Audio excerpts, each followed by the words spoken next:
Good morning mga kainday. For today's video ay andito tayo sa ilog ng Malibay, Bulacan. So, hindi masyadong marami ang tubig ngayon dahil sa sobrang init, no? Halos isang buwan na raw dito na walang ulan. So, ngayon nga mga kainday ay manguha tayo ng tulya. So, ang dami daw tulya dito. So, bago ang lahat, ayan, tinignan ko muna yung mga nasa sa ilalim ng bato kung may mga crab.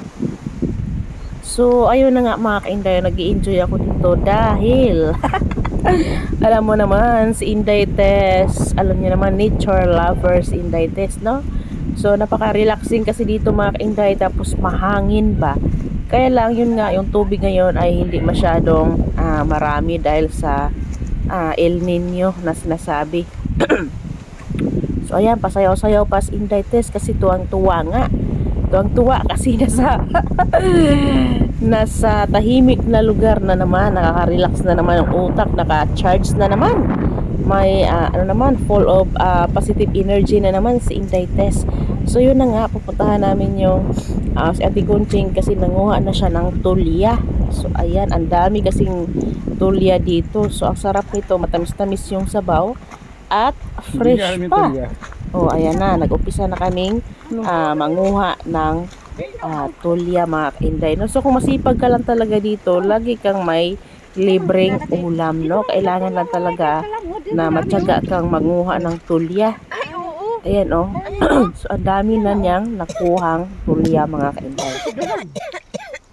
Kunin ko yung isang ano doon. Sama na ba? Ay, ko anahin, butangan. Ay, ang dami, oh. Sige, lagyan mo muna dyan. Kukunin ko yung mangkok. Ano to eh? Tawag nito? Green shell? Green shell? Shell? Ano? Ano yan? Tira, Sino? Ano to eh? Yung sa gabi, umaakit sa ano to? Ano, baka may linta dito ba? Wala. May linta dito. Ay, ang dami. Sino, no? Malalaki lang kunin. Manong kunin yung maliliit na. Hindi malaki to siya. Dapat Oh. ngayon tayo nito. Uy, May pakulo ko. Magbisa mo ito. Kulo ko sa luya. oh, may luya naman dun eh. Kamatis. Oh, Sarap. Ay, ano, laki oh. Nag-swimming sila? Oo, dyan sila natulog. Ay, parang ano siguro yan yung... Swimming. Tapos nagtabi sila ng trapal pa din.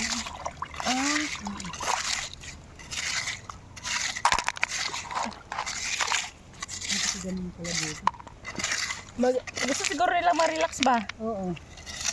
Para mag-uundas yun. Ay, mas lalo na sa ano dito. Sa Holy Week. Oo. Yan, ganyan.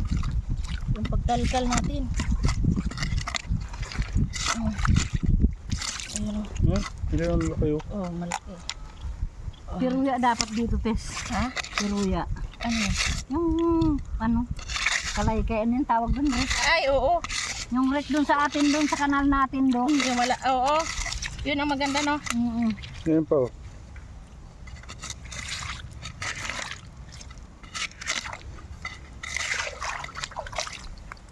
Lalabas kasi siya pag ano yung nakalkal mo na yung ano, maglalabasan. Ito patay na to. Patay na yan, wala. Pero may laman. Baho na yan. Ang inabot yung mga walang tubig. Ay, ang dami pala dito. Ito. Ayan. Kasi pag inabot Ay, sila ng patay. tubig, eh. Patay na siya. Patay na yan pag walang tubig. Hindi ka na kumuha dyan sa walang tubig kasi mabaho na yan. Sabi niya ato, nasa din naghugas din na nakabalik. Dali na. Saan na yung mga yan?